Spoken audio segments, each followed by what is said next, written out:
Welcome, Dr. Angela Potter. I'm so excited that you were able to join us today. Thank you for coming on to have a chat. Many of you know that we opened up our social media channels to gather some questions about what the women that you serve might be dealing with.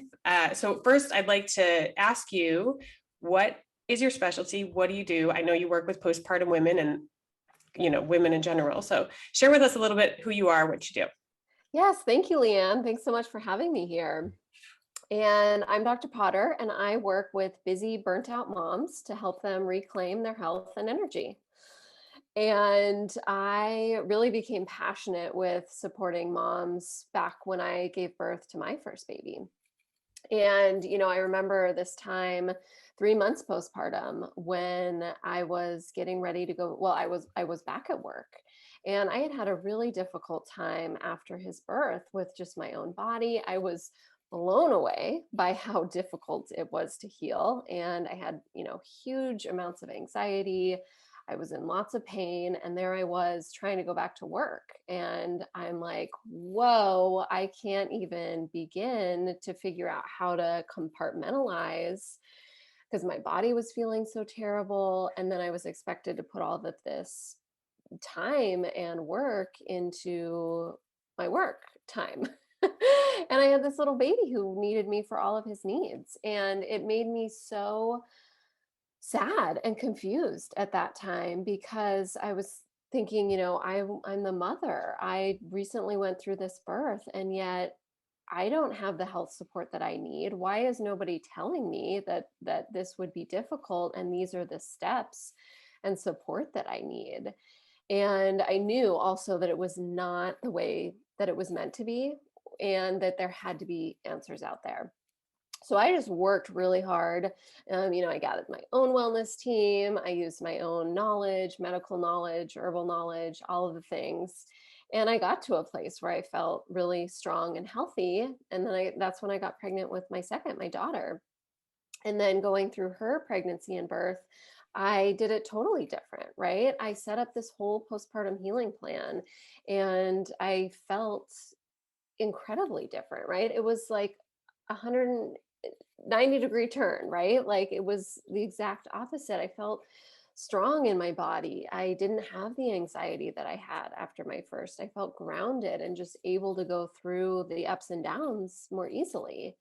And since then, I have just been working with mothers who were feeling like I was, stressed out, anxious, just not knowing the direction to take for their own health, and to get them to this place where they can feel strong and healthy and empowered and able to just wake up and say, all right, this is a fun adventure. What are we going to do today? Yeah, So, right. yeah. So you're a naturopath working in a clinic in Portland, your own Mhm. clinic in Portland, right? And we've talked about this a little bit before. So you work, like you said, with this sort of postpartum phase, but what does that mean? What I like to say is actually what you first said, which is that postpartum is the rest of your life. Yes. Yeah. So I do not put a timeline on postpartum. And that is a huge disservice that the medical community is giving to moms right now, because we define postpartum as the first 6 weeks after birth, right? Women go in for that 6-week visit and they're given that check off like, all right, you look fine, good luck. And then as the mothers, right, we think, okay, well, I got that check off at the appointment. I should feel fine. Like this should be easy. And for so many, it's not. And so, mothers come into my office 3 years postpartum, 11 years postpartum, right? And they're saying, I haven't gotten any support from birth, and I'm still feeling the anxiety. I'm still feeling run down, burnt out, exhausted. What can we do? And so there's no time limit on it, right? It's just about, okay, how can we get you to a place where you are replenished and nourished as you need to be in this very unique time in your life, creating babies and then healing your body moving forward from that. Yeah, and I think that actually comes to the fore in a lot of the questions that we received. So are you ready to jump into a couple of them? Yes, let's do it. Okay, so I really love this one because I think it resonates with a lot of people. So I'm going to read it basically verbatim. She says, I am 1 year postpartum with my second child. I don't even know where to start with personal health. When should I stop taking prenatals? I'm still breastfeeding. Everything is more intense, slower weight loss this time, less time to exercise, no self-care time. Plus I'm dried out, hair, eyes, skin, and then she put, and brain. What are the first steps when you have so little time for yourself? And how do you diagnose or know what areas you even need to treat? Yes, this is such a good question because I want you to know, for you specifically who are asking the question, like you are not alone. This is the issue, right? Mothers are just told like just to deal with it and oh, you'll be fine. It's the price of motherhood. And that is not fair to you because there are so many options out there. And I get it. Like, particularly having more than one kid, you get feeling overwhelmed all of the time and unable to have as much time to take care of yourself. So let's cover, yeah. I'm like, where do we begin? There's so much juicy You're feeling stuff. like she was when she was asking the question. Yes, yes. Okay. So I'm 1 year postpartum and you're feeling dried out. Um, you first want to focus on nourishing your body and replenishing lost nutrients. That I think foundationally is most important because when we're pregnant and particularly when you're pregnant with your first baby, right? The nutrients are just funneling into your baby's growth. And then because in our general medical community, we don't have support for postpartum nourishment, right? Like you could walk into a bookstore and you'd find so many books on prenatal nutrition and pregnancy nutrition, but there's like a handful for postpartum. And yet your body is going through so much to replenish the nutrients that were funneled to your baby during pregnancy, let alone like that intense birth experience, whether or not you had a vaginal birth or a C-section birth, your body lost a lot of nutrients during that process. And so then working on replenishing your body. And again, because we don't have the specific postpartum nutrition information out there that's a part of just every postnatal appointment, then most of us are just going back to general like nutrition advice and that we were doing pre-pregnancy. That's like, okay, wanting to get back to maybe your pre-pregnancy weight and thinking about just maybe reducing calories or eating kind of in a restrictive way. Those things are actually causing more stress on your body. And so then here you are a year postpartum, having not gotten replenished from the birth process, probably being pretty stressed out in this last year and not eating the right nutrients that your body needs. And so focusing on that. Number one is getting nutrients through food. Now, of course, I highly recommend to work with a practitioner who's going to help you find the deficiencies that your body has, right? So, and I'm doing this all the time in my office, right? Running vitamin labs to see what vitamin deficiencies you have, vitamin D, B12, looking to see if there's any anemia happening, particularly for those dried out feelings.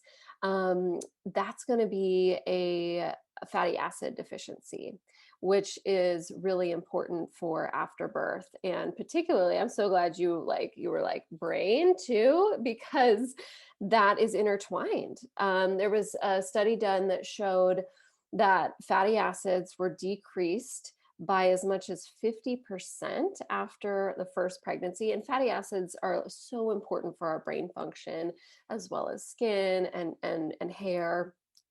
And then they weren't replenished by 26 weeks postpartum. And that was after the first pregnancy. And so think about, second or third pregnancies. If you're not replenishing those nutrients, you're just going to continually be depleted. And so working with somebody, Leanne and I were just talking about this before we were recording. It's like, particularly in this last year, there's so much going on.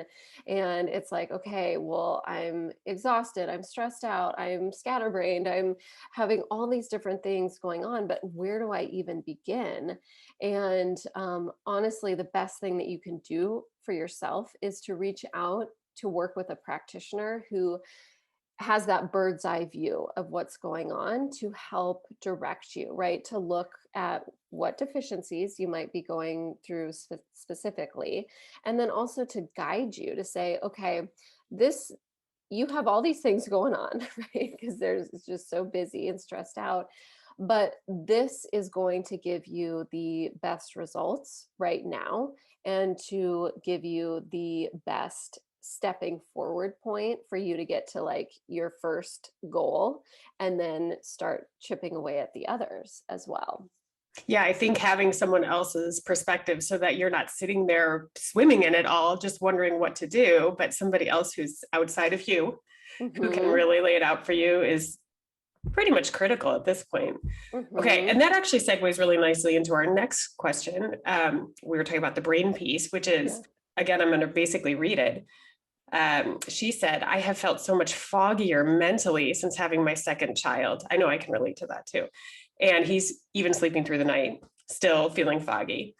So, would Dr. Potter recommend any supplements, or are there any hormones or nutrients that are commonly depleted that we could try to bring up to speed to address that?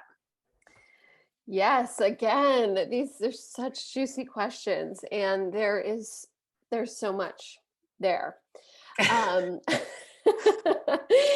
okay, so and by the way, as I've worked with all my patients, I've developed this postpartum wellness protocol to help moms. And it's like this step-by-step plan to basically do all of this, right? To get you to a place where you're feeling really happy and supported in motherhood. And so, and it's all these things. So, Leanne, can you just read that last, The like, second question, yeah, yeah. she said, would Dr. Potter recommend any supplements? Are there any hormones or nutrients that are commonly depleted that we could try to bring back up to speed? Yes.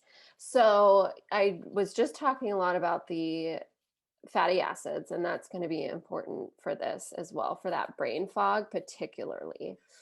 But I'm so happy that you brought up that hormone question because hormones are pivotal during this time. I mean, pregnancy and postpartum are such, hormonally charged times. And what's happening again, because we right now only have that 6-week postpartum visit, then women aren't going in to get tested after that to see what their hormones are doing. It's estimated that between 5 and 10% of mothers get postpartum thyroiditis, which means an inflammation of the thyroid gland within the first year postpartum. And for those who are struggling with hypothyroidism, I'm like so excited to talk about this. I'm stumbling on my words. Low functioning thyroid, right, which is leads to weight gain and fatigue and poor sleep. 25% continue forward with that hypothyroidism that you got in that first year postpartum. Yeah. And so looking at thyroid and your hormones, but let's take another step back and say the beginning of the hormonal cascade is stress. And we have a stress hormone, cortisol, which is so important to look at. It's a very simple test, right? It's an at home salivary test that you can get done to look at what your cortisol, your stress hormone, is doing throughout the day. And because that hormone interacts with all of our hormones talk to each other, but because we have so much stress going on in our lives, particularly right now because of the pandemic, but also just being mothers, right, trying to balance all the things and work and and getting the kids out the door, all of it, that then interrupts our like lovely normal cortisol pattern throughout the day. And because we're constantly exposed to stress, then that's interrupting all of our other hormones, right? It's spiking blood sugar levels, causing weight gain. It's interacting with thyroid, causing mood swings and fatigue. And thyroid plays a big part in our metabolism and weight. It's interrupting the reproductive hormones like progesterone and estrogen. So if you're at a point where you've gotten your period back, right?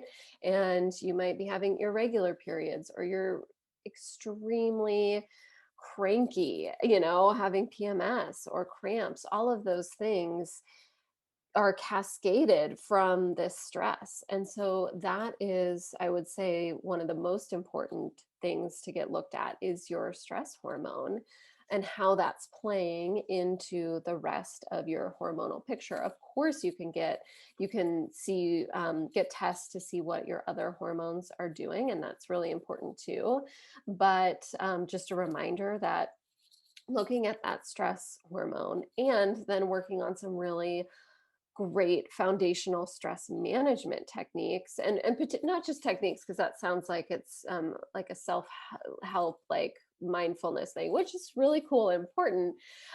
But there's nutrition advice, there are natural supplements that are helping your body adapt to the stress around you. It's not that you have to change what's going on, because as a mother you can't, right? Like, you're just busy all the time. So you really have to help your body. You're physiologically shifting how your body adapts to the stress, so then the same things are happening, right? The same chaos is just running around your house, and you're doing all the things, and yet you can handle it much more easier. And So so you mentioned the cortisol test is like a salivary test, which sounds very straightforward, but other hormones are tested pretty easily. Is it usually a blood draw, or how? yeah, so blood draws you can do, and you can also get them done salivary. I also work with labs that will do blood spot. So I know some people, it's really great. We have the vaccine out and people are starting to open up and all the things, but there are some people who still are hesitant about going to places, particularly like a hospital, to get a blood draw. Yeah. So you can get kits sent to your house to either do a salivary test or a blood prick, where it's just like on your finger. It's super simple. So Yeah. options are open for people. Okay, I didn't know a lot of that, so that's really cool. All Hmm. right, let's move on to another question. Um, so I guess it's actually related, but somebody wrote in and said, could you share more about us with about bonding hormones and how that impacts relationships even outside of the mother-child relationship? So still on the hormone topic, but a little bit on a different side of it. Yes. Yeah. That's a great question. And so, oxytocin is our nice bonding hormone. It makes us feel that, like, just that really lovely veil of warmth and loveliness, and and we get that through a lot of that skin to skin contact with baby. For some women, breastfeeding, but not always, right? Just like holding your baby is really important for that. And I love in this question that you're asking about other relationships. And I would love to know a little bit more about specifically what you're asking. But I'll take this and go with it as far as, like a spouse relationship, because that is so important to focus on during this time. Because when a new baby comes into the house, regardless of if it's the first baby or the third baby, right, it's a different relationship between everyone in the household. And so really working on that relationship between you and your spouse is really important. So, that skin to skin can be really lovely, like bringing your partner into that as well with baby, can be really wonderful to help with, like, boosting the bonding hormones, but also having some, very real conversations with your spouse about, okay, kind of getting a lay of the land of how things are right now in your relationship, and then anticipating what changes are coming up and how that you two can support each other. And let's see, and just getting to this place where communication is at the forefront, because that is so important when you're trying to figure out taking care of this young child, but then also keeping the relationship between you and your spouse really strong.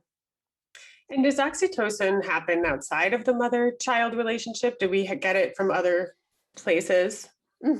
Yes. Yep. Like, just enjoying a beautiful view, or kissing, or just it's that just feeling of kind of that euphoria, right? And so yes, you can get the hormone increase outside of just that mother baby relationship. Yeah, I think a lot of us know it as mostly in the mother-child capacity, maybe because Hmm. it's more amplified of a response. I don't know, but I had always thought that there was obviously other sources as well. So, Hmm. okay, let's move on to something that I think all parents can relate to, which is sleep. So we know that, I mean, people can't function without sleep, mothers included, but often women just decide that it just kind of comes with the territory of being a mom to an infant.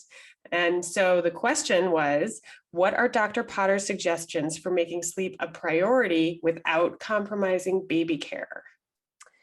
Yes, such a good question, because sleep is pivotal to our health, and yet it's so up and down depending on how old the baby is. I mean, even toddlers sometimes are not sleeping through the night, and Mhm. so it's not just in those first few months postpartum.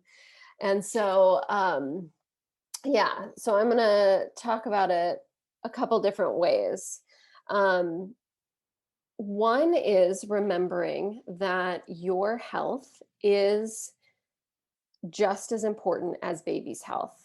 And it's so easy. I mean, for us as the mothers, right? Like, our goal is to make sure that this baby thrives, right? That innately that's what we are doing.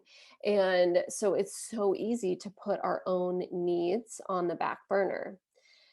You take that and then add in, as a culture, how we put aside the mother's needs, right? We don't offer the support and guidance that she needs to feel really strong and healthy, right? This is why we are here talking, because so many of us mothers are just feeling depleted, and it's not intertwined in our medical system to provide that support.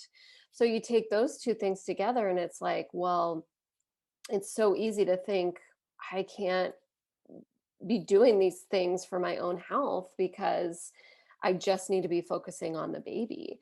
And so, first off, remembering that the little things that you're doing to support your baby to sleep longer, stretches at a time, or getting them to sleep through the night, like that is you getting you to a place where you are feeling healthy too, and sleeping so that you can feel more balanced during the day and having more energy.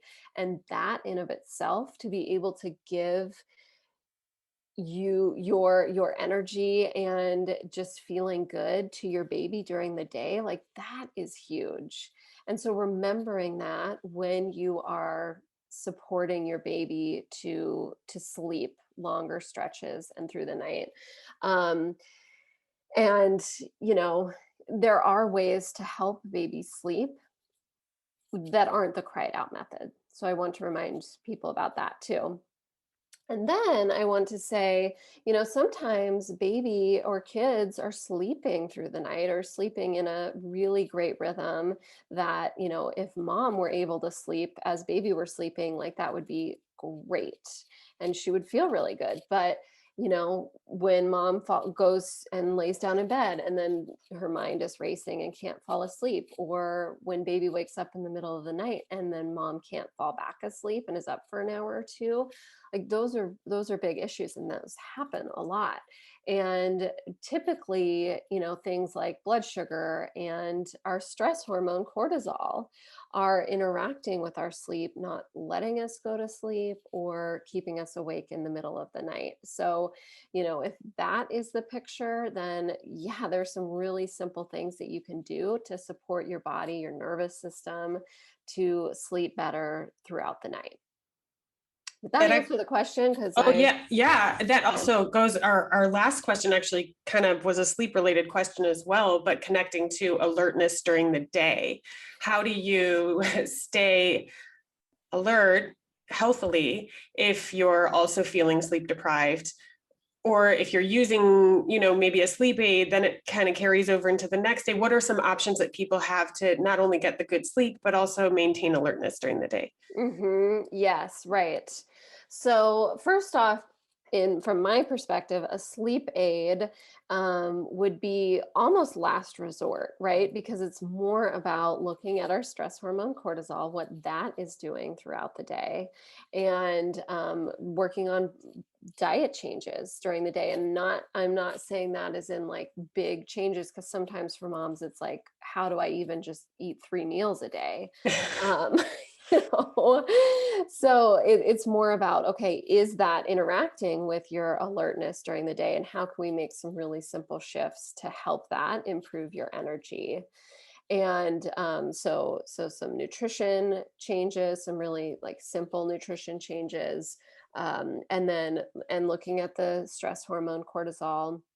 And yeah, it's just that, like, that stress picture when we're talking about alertness, it's really, how can we reduce stress during the day? How can we reduce like our body's response to the stress that's going on, and support the nervous system so that we just were able to go through the day much more easily and feeling more grounded and balanced. So that's the trick, and doing that even when you're in that space of, okay, I'm up multiple times a night, or I still don't have this regular sleep rhythm with baby. It's more about that, looking at, okay, so then let's get your body feeling like it can react to the stressor of not sleeping well, and how can we do that to help increase your energy and improve your mood. Yeah, I think so many of us just sort of rely on coffee, which which I love coffee, don't get me wrong, but it definitely has this big yo-yo effect, right? Where you're kind of functioning and then all of a sudden, sorry, my phone just rang. Yeah. Where you're kind of functioning and then all of a sudden you drop. So that Mhm. doesn't, like you're talking about kind of maintaining a nice consistent level, and that's not what happens with a lot of coffee. Right, exactly. Like, I will say, it's not my thing to take coffee away from people, but coffee will, yeah, it'll cause Yeah, huge that would blood. cause riots if you if you decided to do that. But yeah, go ahead. Yes, but we talk about how it causes huge blood sugar shifts, and then it can also be a big trigger for anxiety. So it's like, how to drink the coffee in a way that to avoid it causing the anxiety and those blood sugar swings. And then also, yeah, how can we like support the body to feel less stressed as well? Yeah, absolutely. Those are the questions that we had that we wanted to cover today. I'd love to have you back on another time, and people can submit more questions, and we can just keep the conversation open. Is there anything that you want to say to listeners? Just sort of that's coming to mind right now. I know we're navigating some pretty crazy times.